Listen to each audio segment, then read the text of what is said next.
Hello, welcome in daily newspaper editorial side you program.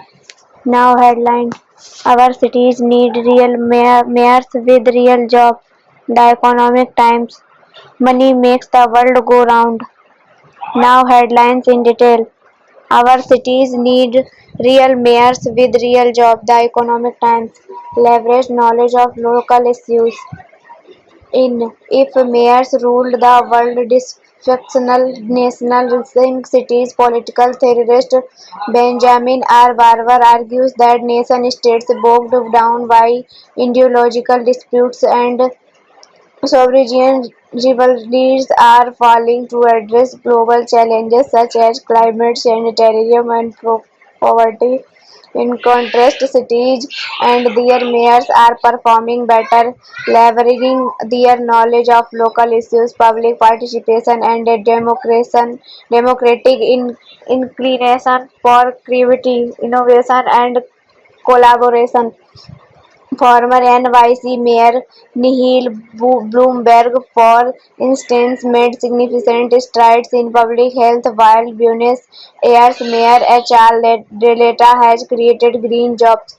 In India, however, de facto mayors are a rarity despite the 74th Constitutional Amendment Act (CAA) of 1992, which aimed to enhance the capacity and effectiveness of urban local bodies. ULBS CEA sought out to transfer specific responsibility from state government to ULBs, encouraging public participation and improving local administration capacities. Yet, while state pay lip service to devolution, mayors in India are largely powerless.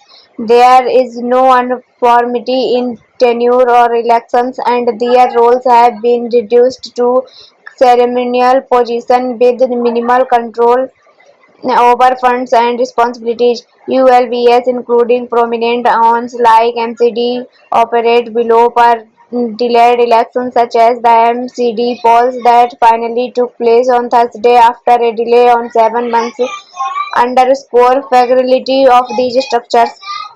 With states reluctant to transfer real power and resources to ULBs, local governments lack planning capabilities, transparency, and accountability, and are under-resourced. In practice, cities are often managed by district magistrate and municipal commissioner officials whose focus may not align with long-term needs of urban planning. India's mayors need to be empowered, then they can tackle pressing local real issues ranking from public health to climate relations. To be truly Brexit transformer, the mayor's job from ceremonial to substantive, the work starts here.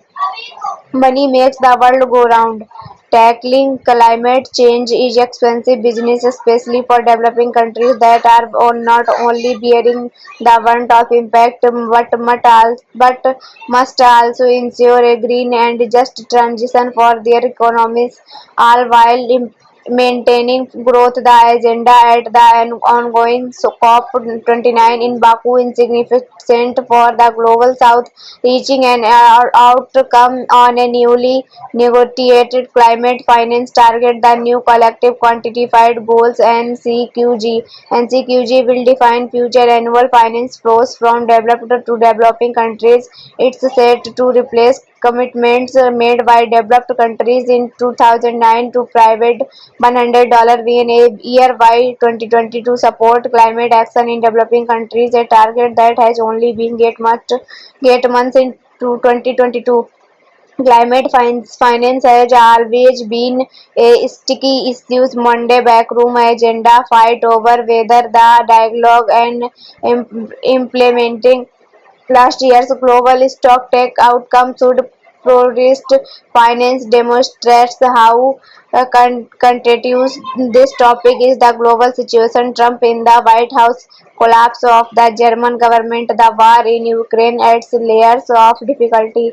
Without a finance agreement, developing countries will find it difficult to raise their climate ambition. Their estimated needs requirement in 6.8 tn by 2030, Baku must deliver and signal to the broader financial system, but differences persist on key elements like who pays, whether support should be in grant or loans, and if sources should be public or private. Meeting this challenge will require out-of-the-box approaches, flexibility and compromise, as well as a willingness to move beyond long-held nation and group position. Failure to do so will create a two-speed global energy transition that leaves developing countries behind yet again, and that is no an option. Thank you.